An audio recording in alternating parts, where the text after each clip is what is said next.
భూమి మీద ఉన్న దేశముల మధ్య అనేక వ్యత్యాసములు ఉన్నాయని మనందరికీ తెలుసు. వాటన్నిటికీ తమ సొంత భౌగోళము, భిన్నమైన జాతులు మరియు విశేషమైన పరంపరలు ఉంటాయి. అయితే ఇంచుమించు దేశములన్నిటిలో ఒక విషయం మాత్రం సామాన్యంగా ఉంటుంది: మన దేశముల ఆరంభములను గూర్చిన వృత్తాంతములు. మన దేశములను స్థాపించిన ప్రజల యొక్క బలిదానములను గూర్చి, వారు సాధించిన వాటిని గూర్చి వినడం మనందరికీ ఇష్టం. వారి సాహసగాథలను కొనియాడుతూ మనము పాటలు పాడతాము. ఈ ఆవిర్భావ వృత్తాంతములను గూర్చి మనము సంతోషించి వాటిని గూర్చి మాటిమాటికి ఎందుకు మాట్లాడుతాము? ఇంచుమించు ప్రతి మానవ సంస్కృతిలో ఇది ఎందుకు అంత ప్రాముఖ్యమైన భాగముగా ఉన్నది? సరే, దీనికి కనీసం 2 కారణాలు ఉన్నాయి. ఒకవైపున మునుపటిని గూర్చిన జ్ఞాపకములను ముందు తరముల వారికి అందించుటకు మన దేశముల మూలములను గూర్చి మనము మాట్లాడతాము. మన పిల్లలు తమ మూలములను, తమ ఆరంభములను గుర్తుంచుకోవాలని మనము కోరతాము. కానీ మరొక వైపున భవిష్యత్తు కొరకు ఒక దిశను కనుగొనుటకు మన దేశములను మునుపు నడిపించిన మార్గదర్శకములను మనము జ్ఞాపకము చేసుకోవాలనుకుంటాము. ఇంచుమించు ఇలాంటిదే పాత నిబంధనలోని దేవుని ప్రజల మధ్య కూడా జరిగింది. పురాతన ఇజ్రాయేలీయులు తమ ఆరంభములను గూర్చిన వృత్తాంతములను ఎంతో ఇష్టపడ్డారు మరియు ఈ 2 కారణముల కొరకే వాటిని ఒక తరము నుండి మరొక తరమునకు అందించారు. మునుపటి కాలములో సాధించిన గొప్ప విజయములను మరిచిపోకుండా ఉండునట్లు గతములో జరిగిన సన్నివేశములను జ్ఞాపకము చేసుకునుటకు వారు తమ పితరుల దినములను గూర్చి చెప్పారు.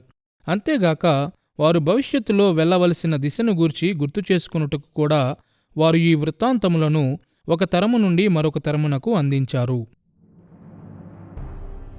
తండ్రి అయిన అబ్రాహాము అని పేరు పెట్టబడిన మన పాఠ్యక్రమములో ఇది మొదటి పాఠము. ఈ పాఠ్యక్రమములో తమ గొప్ప పితరుడైన అబ్రాహామును గూర్చి పురాతన ఇజ్రాయేలీయులు చెప్పిన వృత్తాంతములను మనము చూద్దాము.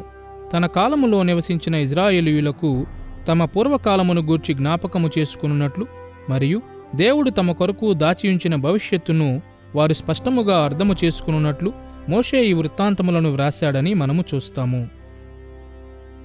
ఈ పాఠ్యక్రమములోని 3 పాఠములలో ఇది మొదటి పాఠము మరియు దీనికి అబ్రాహాము జీవితము, నిర్మాణము మరియు విషయములు అను శీర్షికనిచ్చాము. అబ్రాహామును గూర్చి మాట్లాడు ఆదికాండములోని అధ్యాయముల యొక్క నిర్మాణము మరియు విషయముల మీద దృష్టి పెడుతూ ఈ పాఠములో అబ్రాహాము జీవితం యొక్క అవలోకనమును మనము ఆరంభిద్దాము. అబ్రాహాము జీవితమును గూర్చి అతడు వ్రాసిన కథనమును మోషే ఏ విధముగా నిర్మించాడు? ఈ అధ్యాయములలోని ముఖ్య విషయములు ఏమిటి? అబ్రాహాము జీవితం యొక్క నిర్మాణము మరియు విషయములను మనము 2 భాగములలో చూద్దాము. మొదటిగా ఈ సాహిత్యం యొక్క సాహిత్య నిర్మాణమును చూద్దాము. రెండవదిగా ఈ అధ్యాయముల యొక్క ముఖ్య అంశములను చూద్దాము. అబ్రాహాము జీవితం యొక్క సాహిత్య నిర్మాణమును మొదట చూద్దాము.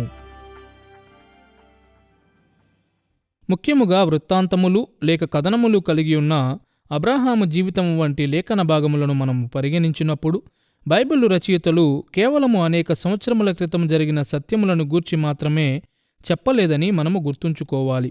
దేవుని ప్రతినిధిగా ఉండుటకు పరిశుద్ధాత్ముడు వారిని ప్రేరేపించాడు కాబట్టి వారు వ్రాసిన చరిత్ర పూర్తిగా నిజమై ఉన్నది. అంతేగాక వారు వ్రాసిన ప్రజల యొక్క అవసరతలను గూర్చి కూడా మాట్లాడునట్లు పరిశుద్ధాత్ముడు వారిని ప్రేరేపించాడు. కాబట్టి తమ పాఠకులను దృష్టిలో పెట్టుకుని కూడా బైబిల్ రచయితలు చరిత్రను గూర్చి వ్రాశారు. ఈ వృత్తాంతములను పొందుకున్న ప్రజల జీవితాలకు ఇవి ఉపయోగకరముగా ఉండు విధముగా వారు ఈ వృత్తాంతములను రూపొందించారు. ఆదికాండములో అబ్రాహాము జీవితమును గూర్చిన నివేదికను మనము చూసినప్పుడు అబ్రాహాము జీవితములో జరిగిన సన్నివేశములను ఈ వృత్తాంతములు పొరపాటుగా నివేదించవను నిశ్చయతను మనము కలిగి ఉండవచ్చు. అయితే మోషే యొక్క వాస్తవిక పాఠకులకు ఈ వృత్తాంతములు ఏ విధముగా అనువర్తించబడినవో అర్థము చేసుకునుటకు ఆదికాండము అబ్రాహాము జీవితమును ఏ విధంగా చిత్రీకరిస్తుందో కూడా మనకు తెలిసి ఉండాలి. ఆదికాండములో అబ్రాహాము జీవితము యొక్క సాహిత్య నిర్మాణమును విశ్లేషించుట ద్వారా ఒక విధముగా అబ్రాహాము జీవితము ఎలా చిత్రీకరించబడుతుందో మనము అర్థము చేసుకోవచ్చు. అబ్రాహాము జీవితం యొక్క సాహిత్య నిర్మాణమును మనము 2 భాగములలో చూద్దాము. మొదటిగా ఆదికాండము గ్రంథము యొక్క సంపూర్ణ అవలోకనమును మనము చూద్దాము మరియు ఆదికాండము గ్రంథమంతటిలో అబ్రాహాము వృత్తాంతము ఏ విధముగా అమర్చబడుతుందో చూద్దాము. రెండవదిగా అబ్రాహాము జీవితము మీద దృష్టి పెట్టు వృత్తాంతముల యొక్క నిర్మాణమును మనము చూద్దాము. ఆదికాండము గ్రంథమంతటి యొక్క అవలోకనముతో ఆరంభిద్దాము. శతాబ్దములు తరబడి ఆదికాండము యొక్క నిర్మాణమును పలువురు వ్యాఖ్యానకర్తలు పలు విధాలుగా అర్థము చేసుకున్నారు. వంశములు లేక తొలెదోత్ వాక్య భాగములు ఆదికాండము గ్రంథమంతటా పునరావృతమైన విధానము ఆధారముగా ఆదికాండమును 10 భాగములుగా విభజించుట ఒక పద్ధతి అయి ఉన్నది. ఈ విశాల దృక్పథమునకు కొంత విలువ ఉన్నదని మనము అంగీకరించాలి. అయితే ఆదికాండమును 3 పెద్ద భాగములుగా విభజించుట మరింత సహాయకరముగా ఉంటుంది అని ఇతర పాఠ్యక్రమములలో మనము సూచించాము. ఆదికాండము 1వ అధ్యాయం 1వ వచనము నుండి 11వ అధ్యాయం 9వ వచనములోని ప్రాచీన చరిత్ర, 11వ అధ్యాయం 10వ వచనం నుండి 37వ అధ్యాయం 1వ వచనములోని ఆదిమ పితరుల చరిత్ర, 37వ అధ్యాయం 2వ వచనము నుండి 50వ అధ్యాయం 26వ వచనములోని తరువాతి పితరుల చరిత్ర. ఆదికాండము 1వ అధ్యాయం 1వ వచనము నుండి 11వ అధ్యాయం 9వ వచనములోని ప్రాచీన చరిత్ర లోకం యొక్క ఆరంభములను గూర్చి దేవుడు బయలుపరిచిన సత్యమును తెలియజేస్తుంది. ఇది సృష్టిని గూర్చి, సృష్టి భ్రష్టమగుటను గూర్చి, ప్రపంచవ్యాప్త జలప్రలయము ద్వారా సృష్టిని పునరూపించుటను గూర్చి మాట్లాడుతుంది. ఇది ప్రాచీన పశ్చిమాసియాలో ఉన్న ప్రాచీన చరిత్రల వైఖరిని పోలియున్నది కాబట్టి ఒక సాహిత్య భాగముగా ముడిపడి ఉంటుంది. 37వ అధ్యాయం 2వ వచనము నుండి 50వ అధ్యాయం 26వ వచనములో ఉన్న తరువాతి పితరుల చరిత్ర యోసేపు వృత్తాంతమును తెలియజేస్తుంది. ఇది యోసేపు మరియు అతని సహోదరుల మధ్య సంఘర్షణతో ఆరంభమై ఐగుప్తులో యోసేపు అధికారమును సంపాదించుటతో కొనసాగి యోసేపు తన సహోదరులతో సమాధానపడుటతో ముగుస్తుంది. ఈ విశాలమైన ఐక్య వృత్తాంతమును అనేక మంది వ్యాఖ్యానకర్తలు యోసేపును గూర్చిన నోవెల్లా అని వర్ణించారు. ఈ మొదటి మరియు చివరి భాగముల మధ్య ఆదికాండం 11వ అధ్యాయం 10వ వచనము నుండి 37వ అధ్యాయం 1వ వచనము ఉంది. ఈ అధ్యాయములలో ఆదిమ పితరుల చరిత్ర అనగా ఇజ్రాయేలు దేశం యొక్క మొదటి పితరులను గూర్చిన వృత్తాంతముల యొక్క సంగ్రహము ఉంది. ఈ పాఠ్యక్రమములో ఆదికాండములోని ఈ మధ్య భాగములోని ఒక భాగమును మనము చూడబోతున్నాము. సాధారణముగా ఆదిమ పితరుల చరిత్ర 2 భాగములుగా విభజించబడుతుంది. 11వ అధ్యాయం 10వ వచనము నుండి 25వ అధ్యాయం 18వ వచనములో అబ్రాహాము జీవితము మరియు 25వ అధ్యాయం 19వ వచనము నుండి 37వ అధ్యాయం 1వ వచనములోని యాకోబు జీవితము. లేఖనములో మనము తరచుగా 3 ఆదిమ పితరులను గురించి వింటాము కాబట్టి ఈ రెండింతల విభజన ఆశ్చర్యంగా అనిపించవచ్చు: అబ్రాహాము, ఇస్సాకు మరియు యాకోబు. కాబట్టి ఈ అధ్యాయముల యొక్క సాహిత్య నిర్మాణము కూడా మూడింతలుగా ఉండాలని, అనగా మొదటిగా అబ్రాహామును గూర్చి చెప్పి తర్వాత ఇస్సాకు మరియు యాకోబులను గూర్చి చెప్పు విధముగా ఉండాలని మనము ఆశించుట సబబే.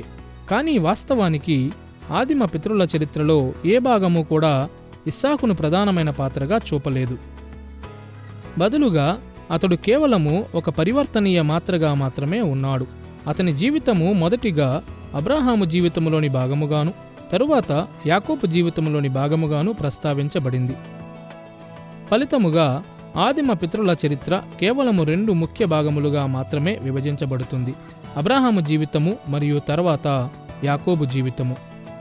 ఈ పాఠ్యక్రమములో మనము పితరుల కాలము యొక్క మొదటి భాగమును, అనగా తండ్రి అయిన అబ్రాహామును గూర్చి మోషే ఇచ్చిన నివేదికను చూస్తాము.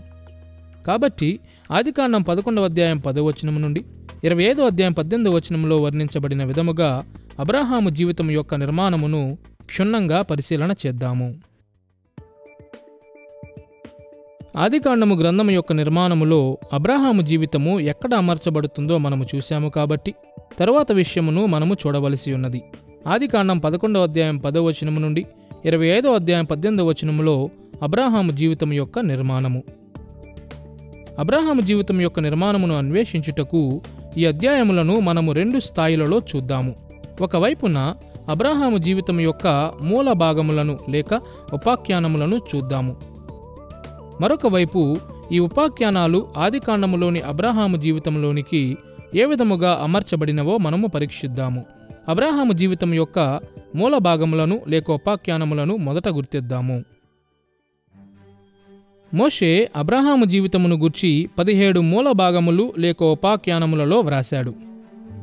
మొదటిగా అబ్రాహాము యొక్క దయనొందిన వంశము, అనగా అబ్రాహాము యొక్క కుటుంబ వారసత్వమును వర్ణించు వంశావళి.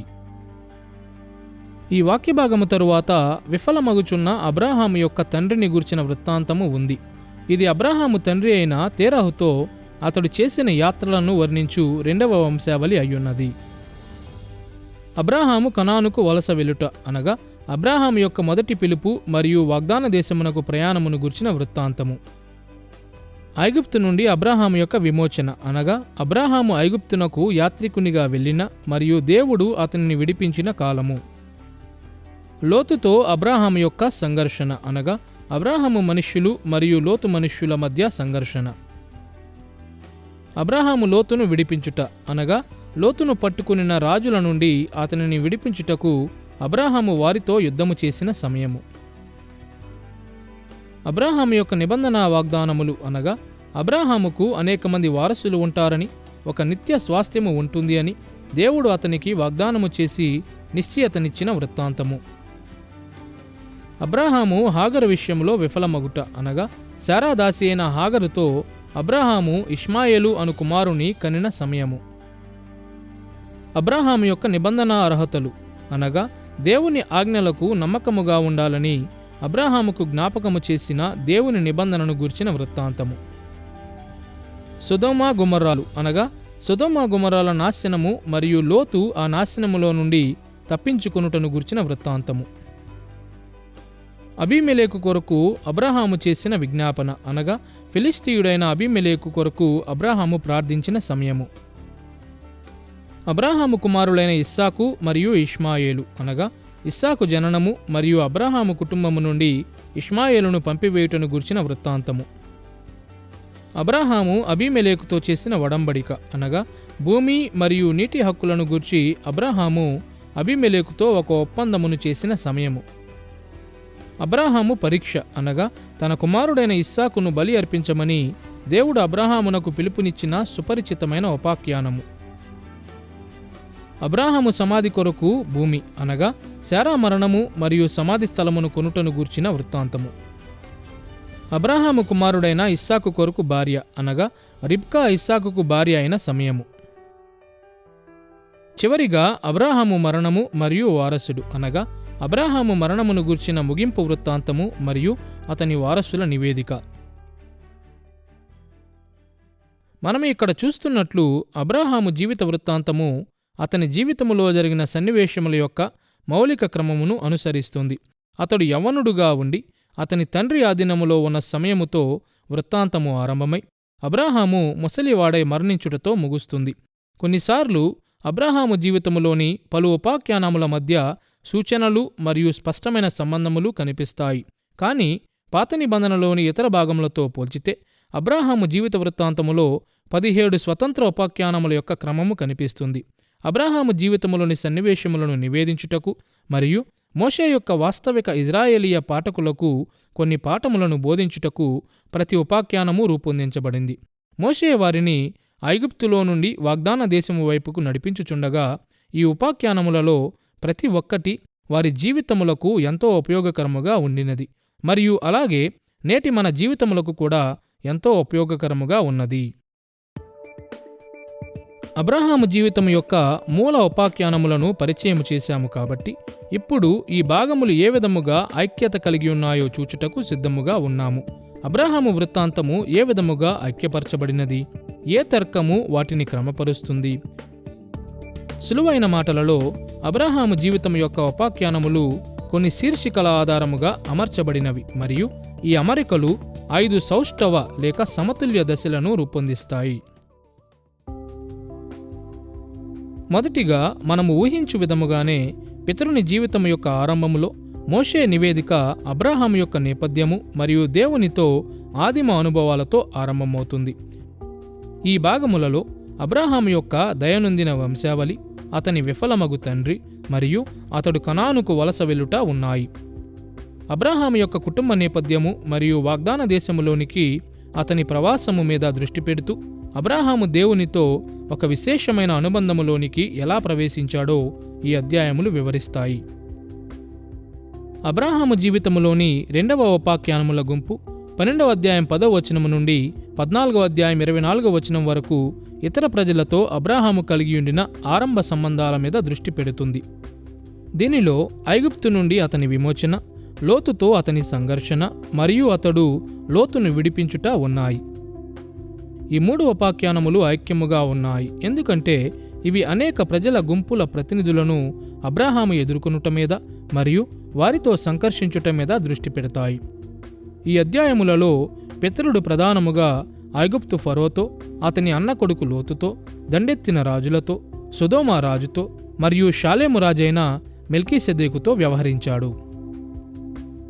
3వ భాగము మరియు అబ్రాహాము జీవితం యొక్క కేంద్ర భాగము 15వ అధ్యాయం 1వ వచనము నుండి 17వ అధ్యాయం 27వ వచనములో అబ్రాహాముతో దేవుడు చేసిన నిబంధన అనుబంధము మీద దృష్టి పెడుతుంది.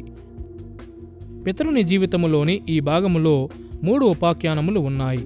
అబ్రాహాము యొక్క నిబంధన వాగ్దానములు, హాగరు విషయంలో అబ్రాహాము యొక్క వైఫల్యము మరియు అబ్రాహాము యొక్క నిబంధన అర్హతలు.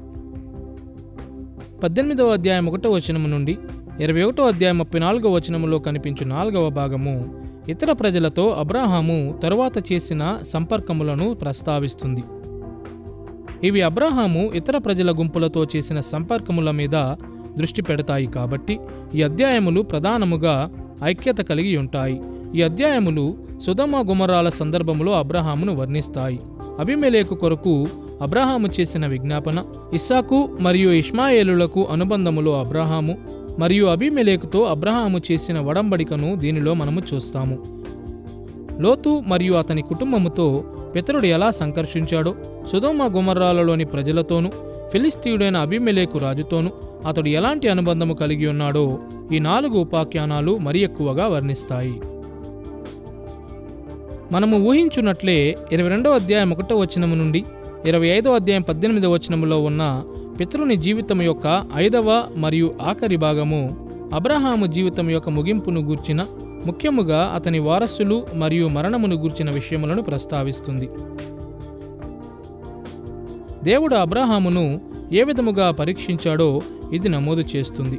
ఇది అబ్రాహాము సమాధి కొరకు భూమిని కొనుటను నివేదిస్తుంది. ఇది అబ్రాహాము తన కుమారుడైన ఇస్సాకు కొరకు భార్యను కనుగొనుటను నివేదిస్తుంది. మరియు ఇది అబ్రాహాము మరణమును కూడా నమోదు చేస్తుంది. ఈ అధ్యాయములు అబ్రాహాము భార్య అయిన శారా మీద మరియు అతని కుమారుడైన ఇస్సాకు మీద దృష్టి పెట్టి అబ్రాహాము యొక్క ఇతర భార్యలు మరియు వారి కుమారుల కంటే వీరికి ఎక్కువ ఘనతను ఇస్తాయి. అబ్రాహాము జీవితం యొక్క ఉపాఖ్యానములు ఒకదానికొకటి స్వతంత్రముగా ఉన్నాయి కాబట్టి అబ్రాహామును గూర్చి ప్రజలు మొదటిసారి చదివినప్పుడు వారు లక్ష్యము లేకుండా ఒక సన్నివేశములో నుండి మరొక సన్నివేశములోనికి భ్రమిస్తున్నారు అన్నట్లు అనిపిస్తుంది. ఎలాంటి ముందు ఆలోచన లేక ప్రణాళిక లేకుండా మోషే ఒక్కొక్క సన్నివేశమును ప్రస్తావించాడు అన్నట్లుగా వారు అబ్రాహామును గూర్చిన వృత్తాంతములను చదువుతారు. అయితే ఈ మొదటి ఆలోచన తరువాత కూడా అబ్రాహాము జీవితమును గూర్చిన వృత్తాంతములు కేంద్ర అంశములను తెలుపు ఉపాఖ్యానముల గుంపుగా క్రమపరచబడ్డాయి. అబ్రాహామును గూర్చి తాను చెప్పగోరిన దానిని మోషే వాస్తవానికి ప్రణాళికపరంగా వ్రాశాడని మన సులువైన 5 దశల ఆకారము బయలుపరుస్తుంది. విశాల దృక్పథములో అబ్రాహాము జీవితం యొక్క నివేదిక ఒక సౌష్టాకార నాటిక ఆకారమును తీసుకుంటుంది. ప్రతి భాగము నాటికలోని సమాంతర భాగముతో సమతుల్యత కలిగి ఉంటుంది. 11వ అధ్యాయం 10వ వచనము నుండి 12వ అధ్యాయం 9వ వచనములో అబ్రాహాము కుటుంబ నేపథ్యము మీద మరియు దేవునితో అతని యొక్క ఆరంభ అనుభవాల మీద దృష్టి సారించబడుటను మనము చూస్తాము. ఈ మొదటి ఆలోచనలకు భిన్నముగా 22వ అధ్యాయము 1వ వచనము నుండి 25వ అధ్యాయం 18వ వచనములో ఉన్న ముగింపు మాటలు అబ్రాహాము యొక్క చివరి సంవత్సరముల మీద మరియు అతని వారసుల మీద దృష్టి పెడతాయి. అంతేగాక అబ్రాహాము జీవితములోని 2వ భాగములో ఇతర గోత్రములు మరియు దేశములలోని ప్రజలతో అబ్రాహాము కలిగియుండిన సంపర్కములను గూర్చిన ఉపాఖ్యానములు ఉన్నాయి. మరియు వృత్తాకార సౌష్టత ద్వారా 2వ భాగములో ప్రస్తావించబడిన అవే అంశములకు తిరిగి వెళ్తూ అబ్రాహాము జీవితం యొక్క 4వ భాగము ఇతరులతో అబ్రాహాము యొక్క సంపర్కాలను గూర్చిన మరికొన్ని ఉదాహరణల మీద మరొకసారి దృష్టి పెడుతుంది. చివరిగా అబ్రాహాము జీవితం యొక్క మధ్య భాగములో దేవునితో అబ్రాహాము యొక్క నిబంధన మీద దృష్టి పెట్టు 3 ముఖ్యమైన అధ్యాయములు ఉన్నాయి. ఈ అధ్యాయములు అబ్రాహాము జీవితమునకు కేంద్ర బిందువుగా ఉన్నాయి మరియు అబ్రాహాము అతని వారసులు దేవునితో కలిగి ఉన్న నిబంధన అనుబంధము యొక్క ప్రధాన క్రియాశీలకములను వివరిస్తాయి. మోషే తన కథనమును చాలా జాగ్రత్తగా చిత్రీకరించాడని ఈ అధ్యాయముల యొక్క ఆకారము బయలుపరుస్తుంది. అతని జీవితములోని పలు విషయముల వైపుకు ఆసక్తిని మళ్లించుటకు ఇజ్రాయేలు మొదటి పితరుని యొక్క సాహిత్య చిత్రమును అతడు నిర్మించాడు. ఆశీర్వాదము కొరకు అబ్రాహాము యొక్క ఎంపిక మరియు అతని అర్హమైన వారసుడు, అబ్రాహాము యొక్క మునుపటి మరియు తర్వాతి సంకర్షణలు మరియు దేవునితో అబ్రాహాము యొక్క నిబంధన అనుబంధం. మరియు మనము చూడబోతున్నట్లు మోషే మొదటిగా ఈ వృత్తాంతములను వ్రాసిన ఇజ్రాయేలీయుల అవసరతలకు అనుగుణముగా ఈ సాహిత్య దృష్టి రూపొందించబడింది. మోషే ఇజ్రాయేలీయులను వాగ్దాన దేశము వైపుకు నడిపించుచుండగా వారు అబ్రాహాము అడుగుజాడలలో ఏ విధముగా నడవాలో అబ్రాహాము జీవితము వారికి నేర్పించింది. మరియు ఆదికాండములోని ఈ భాగమును మనము పరిశీలించుచుండగా ఈ ఉద్దేశ్యపూర్వక నిర్మాణము యొక్క ప్రాముఖ్యతను మరలా మనము చూడబోతున్నాము. అబ్రాహాము జీవితం యొక్క సాహిత్య నిర్మాణమును మనము చూశాము కాబట్టి అబ్రాహాము జీవితం యొక్క నిర్మాణము మరియు విషయములను గూర్చిన మన పాఠములోని రెండవ అంశమును ఇప్పుడు మనము చూడవలసి ఉన్నది. ఈ అధ్యాయములలోని విషయములను వర్ణించుటకు అనేక మార్గములు ఉన్నప్పటికీ మనము సూచించిన ఆకారము ఈ అధ్యాయముల యొక్క ముఖ్య అంశములతో అనుసంధానముగా ఉన్నదని మనము చూస్తాము. అబ్రాహాము జీవితమంతా సుదీర్ఘమైన క్లిష్టమైన ఏ లేఖన భాగము యొక్క ముఖ్య అంశములనైనా వర్ణించుట కష్టమని చెప్పవలసిన అవసరము లేదు. ఈ అధ్యాయములలో కనిపించు ప్రతి మూలాంశమును లేక అంశమును ప్రస్తావించుట అసాధ్యము.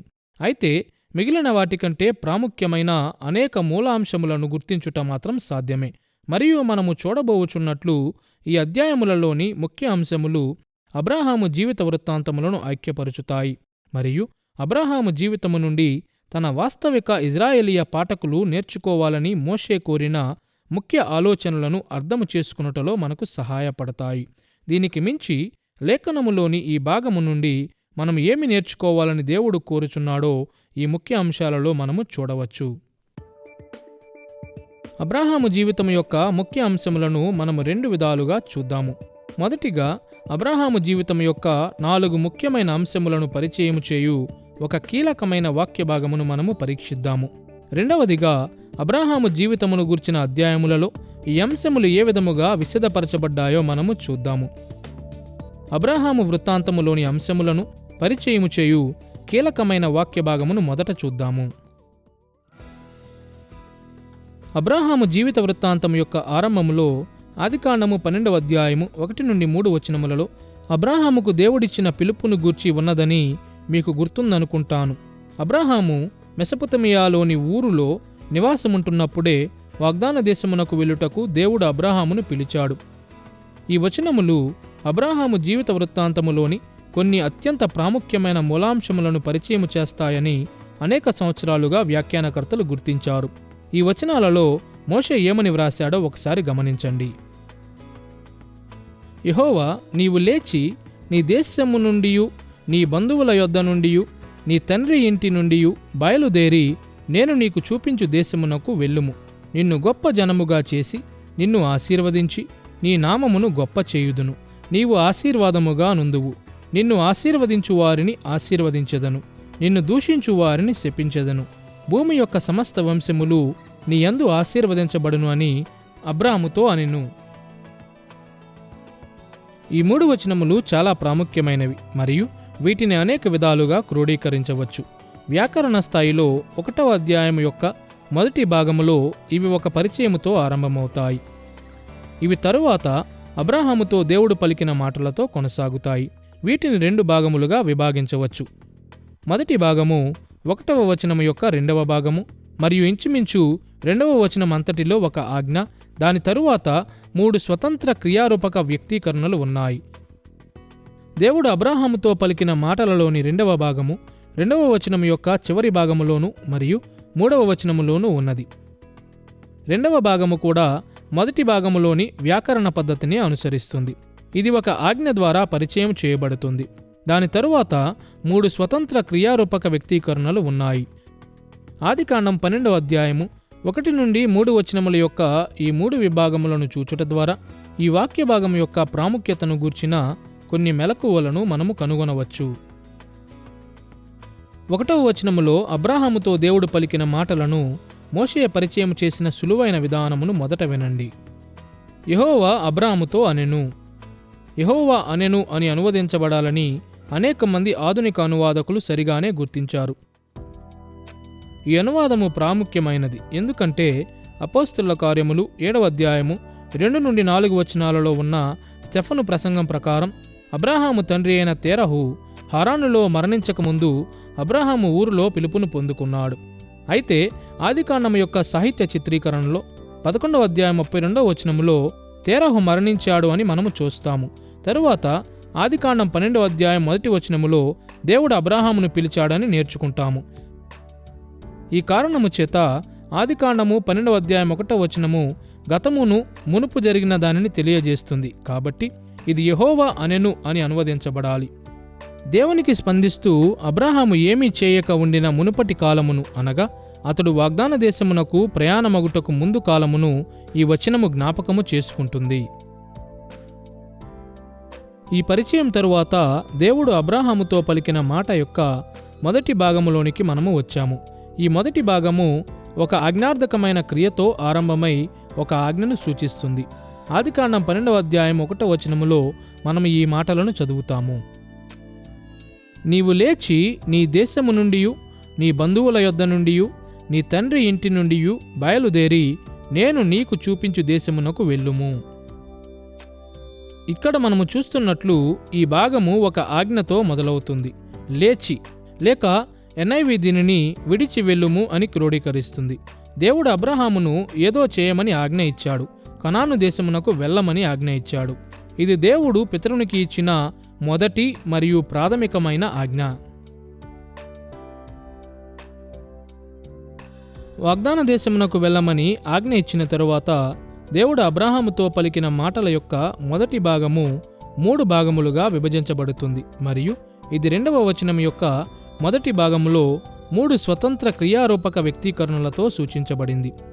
ఆదికాండం 12వ అధ్యాయం 2వ వచనమును మరొకసారి చూడండి. నిన్ను గొప్ప జనముగా చేసి నిన్ను ఆశీర్వదించి నీ నామమును గొప్ప చేయుదును. దేవుడు అబ్రాహామును పిలిచినప్పుడు అతనికి ఇచ్చిన ఆశీర్వాదముల మీద ఈ మాటలు దృష్టి పెడతాయి. మొదటిగా తాను అబ్రాహామును గొప్ప జనముగా చేస్తానని దేవుడు అబ్రాహాముకు చెప్పాడు. రెండవదిగా అబ్రాహాముకు ఐశ్వర్యమునిచ్చి దీవిస్తానని ఆయన చెప్పాడు. మూడవదిగా అబ్రాహాముకు అతని వారసులకు గొప్ప పేరును లేక ఖ్యాతిని ఇస్తానని ఆయన చెప్పాడు.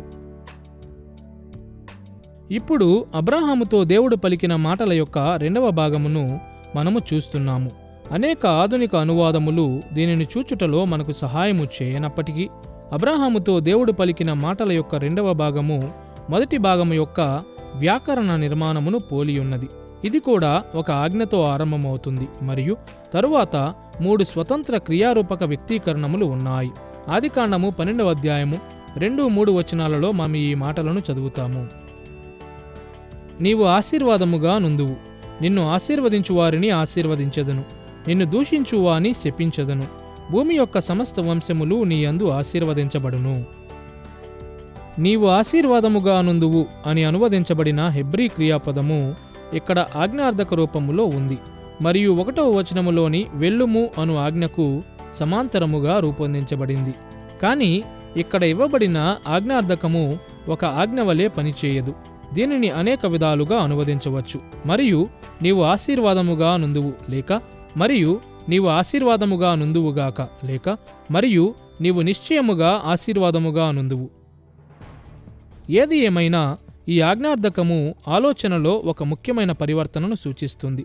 ఇది అబ్రాహాము ఆశీర్వాదమును పొందుకొనుట నుండి అబ్రాహాము ఇతరులకు ఆశీర్వాదముగా ఉంటాడు అన్నట్లు మార్పు చెందింది. 2వ ఆజ్ఞార్థక రూపము తరువాత కూడా 3 స్వతంత్ర క్రియారూపక వ్యక్తీకరణములు ఉన్నాయి. ఈ 3 క్రియాపదములు అబ్రాహాము ఇతరులకు ఆశీర్వాదముగా ఉండు ప్రక్రియను సూచిస్తాయి. మొదటిగా నిన్ను ఆశీర్వదించు వారిని ఆశీర్వదించెదను అని దేవుడు చెప్పాడు. అనగా అబ్రాహాముతో సరిగా వ్యవహరించు వారికి దేవుడు మంచి ఈవులను అనుగ్రహిస్తాడు. ప్రజలు అబ్రాహాముతో సరిగా వ్యవహరించినప్పుడు దేవుడు వారితో సరిగానే వ్యవహరిస్తాడు. రెండవదిగా నిన్ను దూషించు వాని శపించెదను అని దేవుడు వాగ్దానము చేశాడు. అనగా అబ్రాహామును ఉపేక్షించిన వారిని దేవుడు శపిస్తాడు. అబ్రాహాముకు శత్రువులైన వారితో కఠినముగా వ్యవహరించుట ద్వారా అతనిని కీడు నుండి తప్పిస్తానని దేవుడు వాగ్దానము చేశాడు. కానీ మూడవదిగా భూమి యొక్క సమస్త వంశములు నీ యందు ఆశీర్వదించబడును అని దేవుడు చెప్పాడు. పైపైన చూస్తే ఈ మూడవ మాట అబ్రాహాము యొక్క శత్రువులను శపిస్తాను అను ఆలోచనకు వ్యతిరేకముగా ఉన్నట్లు అనిపిస్తుంది. కానీ అబ్రాహాము మిత్రులను దీవించి శత్రువులను శపించు రెండింతల ఆశీర్వాదము ద్వారా దేవుడు తుదకు అతని ఆశీర్వాదములను భూమి మీద ఉన్న కుటుంబములన్నిటికీ వ్యాపింపజేస్తాడు. కాబట్టి ఆదికాండం 12వ అధ్యాయములోని ఆరంభ వాక్యముల యొక్క వ్యాకరణము 3 ముఖ్య భాగములుగా విభాగించబడుతుంది. పరిచయం, దేవుడు అబ్రాహామునకిచ్చిన ఆశీర్వాదముల మీద దృష్టి, మరియు అబ్రాహాము ద్వారా దేవుడు లోకమంతటికీ కలుగజేయు ఆశీర్వాదముల మీద దృష్టి. ఆదికాండం 12వ అధ్యాయంలో ఉన్న ఈ వచనముల యొక్క నిర్మాణమును అర్థము చేసుకునుట ఎంతో ప్రాముఖ్యమై ఉన్నది. ఎందుకంటే అనేక విధాలుగా ఆదికాండములో అబ్రాహామును గూర్చిన వృత్తాంతములు, అబ్రాహాముతో దేవుడు చేసిన ఈ వాగ్దానములు అతని జీవితములో ఏ విధముగా నెరవేరినవో ఉదాహరిస్తాయి. పితరుని గూర్చి మోషే వ్రాయిచుండగా దేవుడు అబ్రాహామును వాగ్దాన దేశమునకు పిలిచినప్పుడు ఆయన అతనితో పలికిన మాట మీద విశేషమైన దృష్టిని పెట్టి ఈ వృత్తాంతములను వ్రాశాడు. ఈ వ్యాకరణ నిర్మాణమును మనస్సులో ఉంచుకుని ఆదికాండం 12వ అధ్యాయము 1 నుండి 3 వచనాలలో నుండి అబ్రాహాము జీవితములోని ముఖ్య అంశములు ఏ విధముగా విశదపరచబడ్డాయో చూచుటకు మనము సిద్ధముగా ఉన్నాము. ఈ వచనములలో 4 ప్రధానమైన అంశములు కనిపిస్తాయని మనము చూద్దాము. అబ్రాహాము పట్ల చూపబడిన దేవుని కృపను చూస్తూ ఆరంభిద్దాము. తరువాత అబ్రాహాము దేవుని పట్ల చూపవలసి ఉండిన స్వామిభక్తిని, అబ్రాహామునకు ఇవ్వబడిన దేవుని ఆశీర్వాదములను, మరియు చివరిగా అబ్రాహాము ద్వారా దేవుని ఆశీర్వాదములను మనము చూద్దాము. అబ్రాహాము జీవితంలో అనేకసార్లు అగుపడు మొదటి మూలాంశము ఏమనగా అబ్రాహాముతో దేవుని అనుబంధము ఆయన కృప మీద ఆధారపడి ఉండెను. ఆదికాండం 12వ అధ్యాయం 1వ వచనములోని పరిచయ పలుకులలో దేవుని కృప చాలా స్పష్టమైన రీతిలో ప్రత్యక్షమయ్యింది. ఇంతకుముందు చూసినట్లు అక్కడ మనము ఈ మాటలను చదువుతాము. యెహోవా అబ్రాహాముతో అనెను. అబ్రాహాము దేవునికి ఎలాంటి సేవ చేయకముందే అబ్రాహాము జీవితములోనికి దేవుడు ప్రవేశించాడు. కాబట్టి దేవునితో అబ్రాహాము అనుబంధము స్థిరపడింది అని ఈ సులువైన మాటలు మోషే యొక్క వాస్తవిక శ్రోతలకు జ్ఞాపకం చేశాయి. అబ్రాహాము యొక్క పిలుపు అతని యవ్వన కాలములోనే కలిగింది. అతడు కనానుకు ప్రయాణమవ్వలేదు. అతడు శత్రువులను జయించలేదు. అతడు నిబంధన నమ్మకత్వమునకు సమర్పణ చూపలేదు. సొదొమ గొమొర్రాలలో ఉన్న నీతిమంతుల నిమిత్తము ప్రార్థించలేదు. అతడు ఏ విధమైన విశ్వాస పరీక్షలోనూ జయమును పొంది ఉండలేదు. భిన్నముగా అబ్రాహాము పట్ల కృపను చూపుట దేవునికి నచ్చింది. కాబట్టి తనకు విశేషమైన సేవకునిగా ఉండుటకు దేవుడు అబ్రాహామును పిలిచాడు. ఇప్పుడు అబ్రాహాము దేవునితో నడిచిన ఆరంభ దినములలో మాత్రమే దేవుని కృప చూపబడలేదు అను మాట వాస్తవము. దేవుని కృప అబ్రాహామును గూర్చిన వృత్తాంతములన్నిటిలో కనిపిస్తుంది. ఎందుకంటే పితరుని జీవితములోని ప్రతి మలుపులో దేవుడు అతనికి కనికరమును చూపాడు. అబ్రాహాము పాపి కాబట్టి అన్ని వేళలా అబ్రాహాము దేవుని కనికరము యొక్క అవసరతలో ఉండెను. ఉదాహరణకు అబ్రాహాము యొక్క రక్షణ నీతి కూడా కనికరముతో ఇవ్వబడిన బహుమానము అని సుపరిచితమైన వచనమైన ఆదికాండం 15వ అధ్యాయం 6వ వచనములో మనము చూస్తాము. అక్కడ ఇలా వ్రాయబడి ఉన్నది: అతడు యెహోవాను నమ్మెను, ఆయన అది అతనికి నీతిగా ఎంచెను. రోమాపత్రిక 4వ అధ్యాయం 3వ వచనము మరియు గలతీ పత్రిక 3వ అధ్యాయం 6వ వచనములో అపోస్తలుడైన పౌలు సూచించినట్లు దేవుడు అబ్రాహామునకు నీతిని ఇచ్చుట ఇది సత్క్రియల ఫలితము కాదుగాని కృపాకార్యమే అని సూచిస్తుంది. దేవుని కృప మరియు కనికరము ద్వారా మాత్రమే అబ్రాహాము దేవుని నుండి దీనిని మరియు అనేక ఆశీర్వాదములను పొందుకున్నాడు. క్రైస్తవులుగా మన జీవితములలో దేవుని కృప యొక్క ప్రాముఖ్యత మనందరికీ తెలుసు. దేవుడు తన కృప ద్వారా ఆయనతో మన అనుబంధమును ఆరంభిస్తాడని మనకు తెలుసు. మరియు ఆయన కృప ద్వారా ఆయనతో మన అనుబంధములో ఆయన మనలను కొనసాగిస్తాడని మనకు తెలుసు. దేవుని కనికరము లేకుండా మనమెక్కడ ఉండేవారము? అబ్రాహాము జీవితములో కూడా ఇదే వాస్తవమై ఉండెను. అంతేగాక మోషే అబ్రాహామును గూర్చి వ్రాసిన ఇజ్రాయేలీయుల జీవితములకు కూడా దేవుని కృప ఎంతో ప్రాముఖ్యమైనదిగా ఉండెను. వారు కూడా తమ జీవితములలో అనుదినము దేవుని కనికరము యొక్క అవసరతను కలిగియుండిరి. మరియు ఈ కారణము చేత అబ్రాహాము జీవితమును గూర్చిన వృత్తాంతములను మోషే వ్రాసినప్పుడు అతడు మరలా వారి దృష్టిని దేవుని కృప వైపుకు ఆకర్షించాడు. దేవుని కృప అను అంశముతో పాటుగా ఆదికాండం 12వ అధ్యాయము 1-3 వచనములు అబ్రాహాము చూపిన స్వామి భక్తిని కూడా ఉద్ఘాటిస్తాయి అని మనము గుర్తించాలి. కేవలము తన కృపను పొందుకొనుట కొరకు మాత్రమే దేవుడు అబ్రాహామును ఎన్నుకోలేదు. అబ్రాహాము నమ్మకమైన విధేయతతో స్పందించు విధముగా దేవుడు పితరునికి కనికరమును చూపాడు.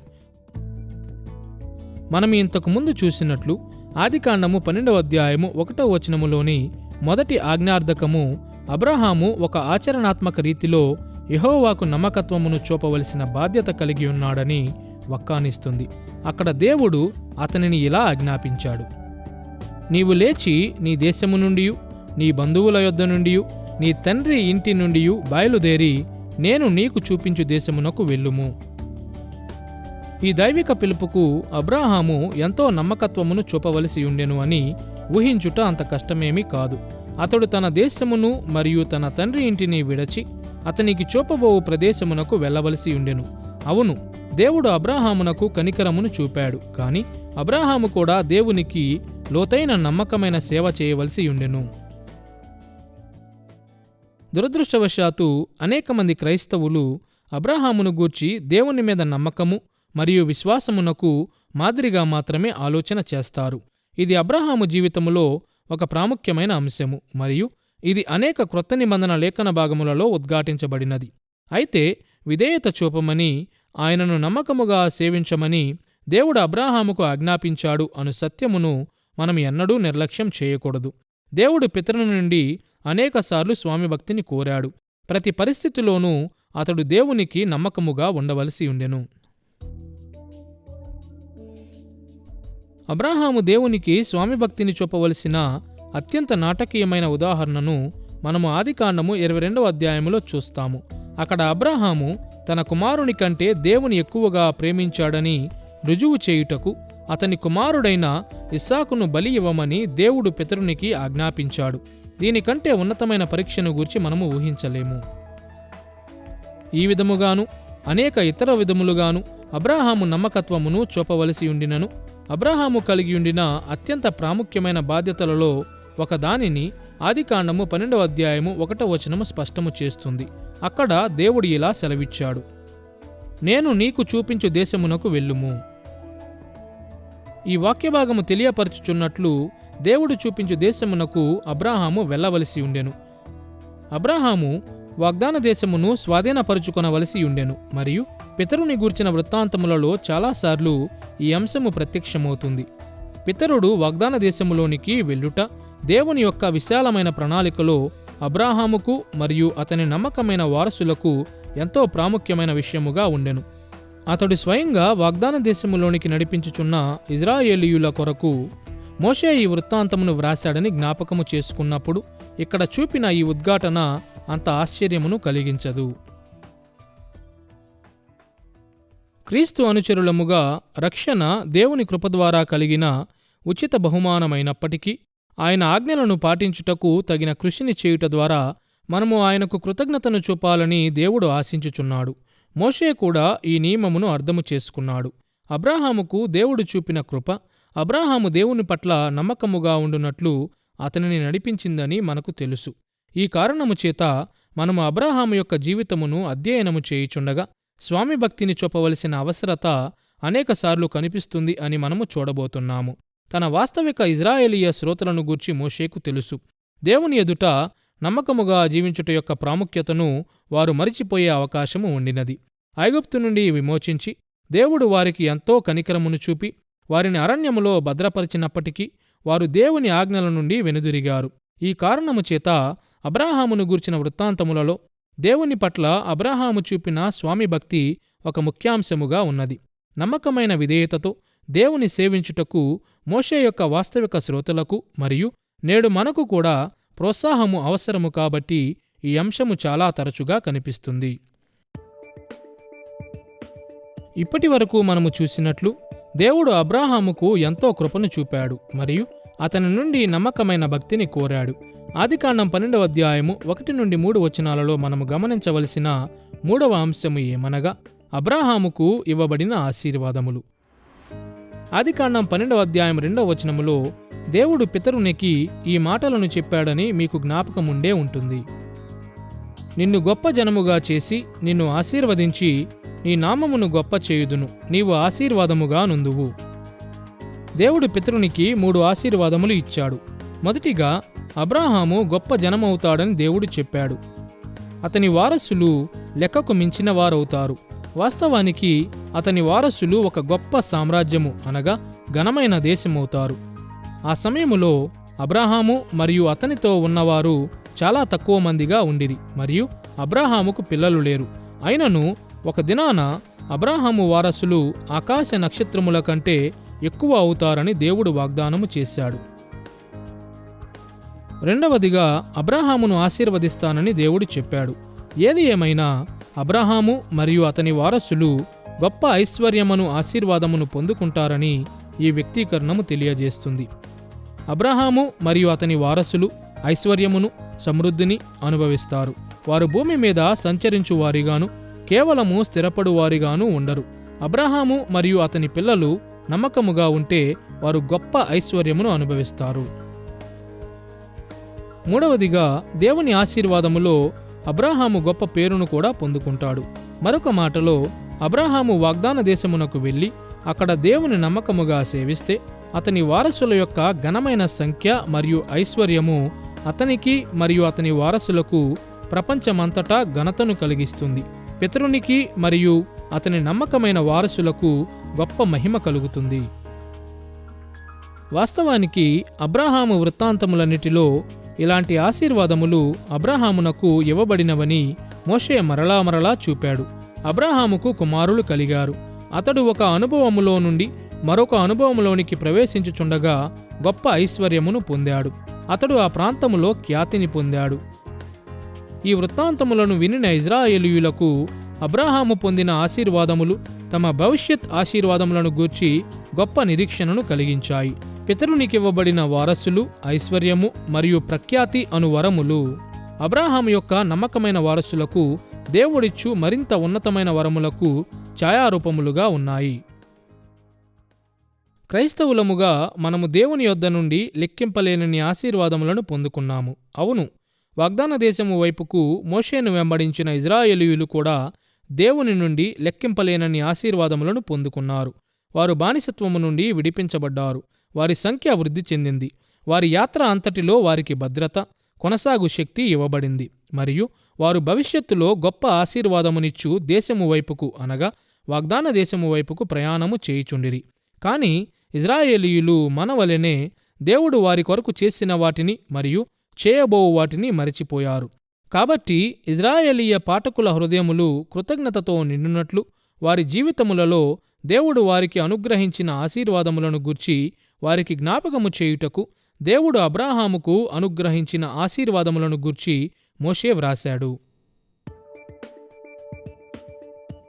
దేవుని కనికరము, అబ్రాహాము స్వామిభక్తి మరియు అబ్రాహాముకు దేవుడిచ్చిన ఆశీర్వాదములతో పాటుగా అబ్రాహాము ద్వారా ప్రజలందరికీ ఆశీర్వాదములు కలుగుతాయి అను సత్యము వైపుకు కూడా ఆదికాండము 12వ అధ్యాయము 1-3 వచనములు మన దృష్టిని ఆకర్షిస్తాయి.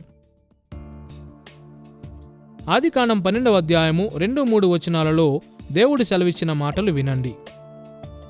నీవు ఆశీర్వాదముగా నుందువు, నిన్ను ఆశీర్వదించు వారిని ఆశీర్వదించెదను, నిన్ను దూషించువాని శపించెదను. భూమి యొక్క సమస్త వంశములు నీ యందు ఆశీర్వదించబడును. అబ్రాహాము కేవలము ఆశీర్వాదములను పొందుకునుట మాత్రమేగాక అతని ద్వారా భూమి మీద ఉన్న ప్రజలందరూ దీవించబడతారని ఈ మాటలు వివరిస్తున్నాయి. కేవలము అబ్రాహాము జీవితమును మరియు అతని వారసుల జీవితములను వృద్ధి చేయుటకు మాత్రమే దేవుడు అతనిని వాగ్దాన దేశములోనికి పిలువలేదు. భూమి మీద ఉన్న కుటుంబములన్నీ దేవుని ఆశీర్వాదములను పొందుకొనుటకు ఒక మాధ్యమముగా ఉండునట్లు దేవుడు అబ్రాహామును పిలిచాడు. అబ్రాహాము యొక్క సార్వత్రిక ఆశీర్వాదములు 2 విధములుగా కలుగుతాయి అని ఈ వాక్య భాగం బోధిస్తుంది అని జ్ఞాపకముంచుకొనుట చాలా అవసరము. ఆదికాండం 12వ అధ్యాయము 3వ వచనములో దేవుడు ఇలా సెలవిచ్చాడు, నిన్ను ఆశీర్వదించు వారిని ఆశీర్వదించెదను, నిన్ను దూషించువాని శపించెదను. ఈ వాక్యభాగం ప్రకారం అబ్రాహాము మానవుల మధ్య రెండంచుల ఖడ్గముగా పనిచేస్తాడు. అబ్రాహాము దేవుని కటాక్షమును పొందాడు కాబట్టి ఇతర దేశముల ప్రజలు అబ్రాహామును ఆశీర్వదించినప్పుడు, అనగా అతనిని గౌరవించి ఆ విధముగా అతడు సేవించుచున్న దేవుని గౌరవించినప్పుడు దేవుడు వారిని ఆశీర్వదిస్తాడు. అయితే ఇతర దేశములలోని ప్రజలు అబ్రాహామును శపించినప్పుడు లేక అతని మీద దాడి చేసినప్పుడు మరియు ఆ విధముగా అబ్రాహాము దేవుని ఉపేక్షించినప్పుడు దేవుడు వారిని శిక్షిస్తాడు. ఇతర ప్రజల యొక్క విధి వారు అబ్రాహాముతో వ్యవహరించిన దాని మీద ఆధారపడి ఉంటుంది. తన జీవితకాలములో అబ్రాహాము ఫిలిస్తీయులు, కనానీయులు, ఐగుప్తీయులు మరియు అతని అన్న కుమారుడైన లోతు వారసులైన మోయాబీయులు మరియు అమ్మోనీయులు వంటి ఇతర దేశములకు ప్రతినిధులైన అనేక మంది ప్రజలను ఎదుర్కొన్నాడు. ఈ సంపర్కములు ప్రాముఖ్యమైనవి, ఎందుకంటే అబ్రాహాముతో వ్యవహరించిన విధానము ఆధారముగా ఇతర ప్రజలను ఆశీర్వదించుట మరియు శపించుట ద్వారా దేవుడు తన మాటను నిలబెట్టుకున్న కొన్ని విధానములను ఇవి చూపించాయి. తన జీవితకాలములోనే అబ్రాహాము లోకమునకు ఆశీర్వాదమయ్యాడని కూడా ఇవి సూచిస్తాయి. దేవుని ప్రజలు చాలాసార్లు ఈ ప్రాముఖ్యమైన బోధను మరిచిపోవట చాలా సులభమే. మోషే దినములలోని ఇజ్రాయేలీయులు అనేక విధాలుగా నేటి క్రైస్తవులను పోలియున్నారు. మనము దేవుని నుండి కలుగు రక్షణ ఆశీర్వాదమును, జీవమును ఆస్వాదిస్తాము గాని ఆ ఆశీర్వాదములు మనకు ఎందుకు ఇవ్వబడినవో మర్చిపోతాము. మోషే నాయకత్వములో ఇజ్రాయేలుకు దేవుడిచ్చిన ప్రతి ఆశీర్వాదము మరియు నేడు ఆయన సంఘమునకు ఇచ్చుచున్న ప్రతి ఆశీర్వాదము ఒక ఉన్నత ఉద్దేశ్యము కొరకు ఇవ్వబడుతుంది. దేవుని ఆశీర్వాదములను లోకమంతా వ్యాపింపజేయుటకు మనము ఆశీర్వదించబడితిమి. అబ్రాహాము లోకములోని దేశములను దేవుని ఆశీర్వాదములోనికి నడిపించున్నట్లు దేవుడు అబ్రాహామును తన కొరకు పిలుచుకున్నాడు. లోకములోని దేశములను దేవుని ఆశీర్వాదములోనికి నడిపించున్నట్లు దేవుడు మోషే దినములలోని ఇజ్రాయేలును తన కొరకు పిలుచుకున్నాడు. మరియు లోకములోని దేశములను మనము దేవుని ఆశీర్వాదములోనికి నడిపించున్నట్లు దేవుడు నేటి సంఘమును తన కొరకు పిలుచుకున్నాడు. అబ్రాహాము వృత్తాంతములను మొదటిగా పొందుకున్న ఇజ్రాయేలీయులకు ఈ విషయము ఎంతో ప్రాముఖ్యమైనదిగా ఉండెను. మరియు నేడు మనము క్రీస్తును అనుసరించుచుండగా ఇది మనకు కూడా ఎంతో ప్రాముఖ్యమైనదిగా ఉన్నది. ఈ పాఠములో అబ్రాహాము జీవిత అవలోకనమును మనము చూశాము మరియు ఆదికాండములోని ఈ భాగము యొక్క నిర్మాణము లేక రూపము మీద మనము దృష్టి పెట్టాము. ఈ సాహిత్య నిర్మాణ నేపథ్యములో అబ్రాహాము జీవితమును గూర్చి మోషే వ్రాసిన ముఖ్య అంశములను లేక విషయములను మనము పరీక్షించాము. ఈ పాఠ్యక్రమములో మనము ముందుకు కొనసాగుచుండగా ఈ పాఠములోని అంశములను మరలా ప్రస్తావిద్దాము. అబ్రాహాము జీవిత వృత్తాంతములో 5 దశల సౌష్టతను మనము చూశాము మరియు అబ్రాహాము జీవితములోని 4 ముఖ్య అంశములను కూడా మనము చూశాము. అబ్రాహాముకు దేవుడు చూపిన దయ, అబ్రాహాము యొక్క స్వామిభక్తి, అబ్రాహాముకు దేవుడిచ్చిన ఆశీర్వాదములు మరియు అబ్రాహాము ద్వారా దేవుడిచ్చిన ఆశీర్వాదములు. అబ్రాహాము జీవిత వృత్తాంతము చాలా కాలము క్రితం ఇజ్రాయేలు కొరకు మొదటిగా వ్రాయబడినప్పటి ఉద్దేశమును గూర్చి మాత్రమే ఈ అంశములు మనకు మెలకువలను ఇవ్వవుగాని నేడు ఈ లేఖన భాగమును మన జీవితములకు అన్వయించుకొనుటలో కూడా ఇవి సహాయపడతాయి.